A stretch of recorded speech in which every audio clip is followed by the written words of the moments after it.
Assalamu alaikum ve rahmetullahi ve berekatuhu. Bütün dünya yüzündeki Uygur kıyırdaşlarımız Allahu Teala'nın rahmeti, bereketi cümlemizge bolsun. Kıyırdaşlar bütün dünyadaki Uygur milleti sırat kövrükünün üstünde ya bir bağ ulap ketadigan ya yok ulap ketadigan ama şunda bir vaziyette zalim Xitayning qo'llari bilan nurg'un Uyg'ur millatimizning kallasini burayotidu qarindoshlar. Men Uyg'ur deydigan qarindoshlar, elhamdülillah Uyg'ur milleti inşallah musulmon deb bilaman. Dunyoning oxirati va qarindoshlar, bu surgun hukumati kundan kunga tug'yotidu qarindoshlar. Menmu burun surgun hukumati shu uchga bo'linib ketgan vaqtida men kirib qarindoshlarimiz uchini birlashtiray deb kirgan. İkisi birleşti, birini birleştirdiği vaqtida munofiqlar aralashib, yana pishni o'tirg'i selib, uni birlashtirgini qo'ymagan qarindoshlar. Hozir endi surgun hukumati degan vaqtida shu Amerikada xizmat qilayotgan qarindoshlar shu Salih Xudoyor deb bilaman men. Şununla milletimizin bütün dünya yüzündeki millet şu birle sürgün hükümetini desteklep, başka o Xitayning kolları bilen Uygur milletinin kallasını bölevatkan, onunla ki zalim Xitayning depini çelivatkan sürgün hükümetler kuruluvatkanlıkını hemimiz görevatımız qarindoshlar. Qarindoshlar birla Allah'tan korkanlar, milletten qarindoshlar çünkü milletge bir iş kılanmaydı.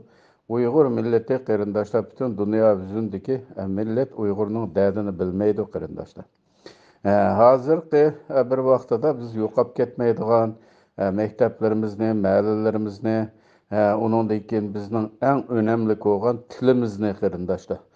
Shuni saqlab qolmoqimiz lozim, urf-odatimiz, tariximiz degandek.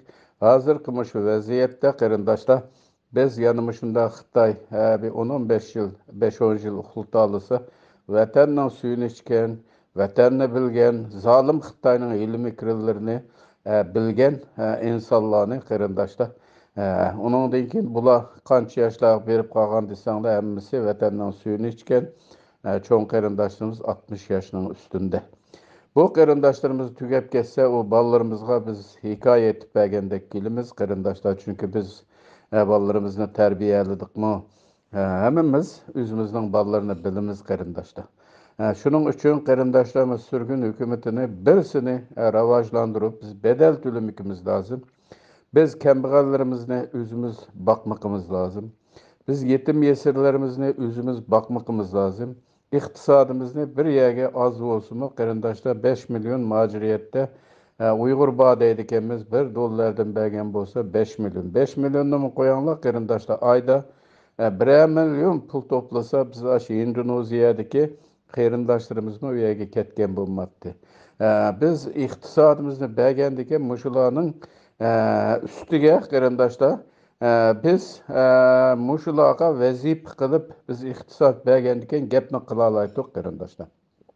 Shuning uchun hozir qurilayotgan surgundagi hukumatlari shu Xitoyning depini chelayotgan nomus degan bir ish qilmadi Uyg'ur millatida qarindoshlar. 3-4 tenge puli var adamlar tepiga chiqib olti munofiqni tepiblar, keyniga seliblar, men surgundagi hukumatda debasa, hozir bichora millatimizning bir ishi, kuchi bo'lmagandan keyin shuni dardini o'zi bilib turyotidi qarindoshlar. Bunda munofiqlarni yig'ishtiradigan vaqtlarmi keldi Uyg'ur millatigami? Bir kun Alloh taolo nusrat beradigan vaqtlar keldi. Biz qarindoshlar ming dernek ulab ketsin, u dernek degan boshqa bir ish qarindoshlar. Ba'zi dernekchilar shu jon beqishga kirib olgan, ammo bularning ichida yaxshilarim bor qarindoshlar. Yaxshilarni tepib boshqa qo'yib degandek, shu hammasi shu surgundagi hukumatga tobe bo'lgan vaqtida biz shu Osmonlidek asta-asta shularning tayyorligini qilmoqimiz lozim. Alloh taolo Uyg'ur millatiga aql fikr versin.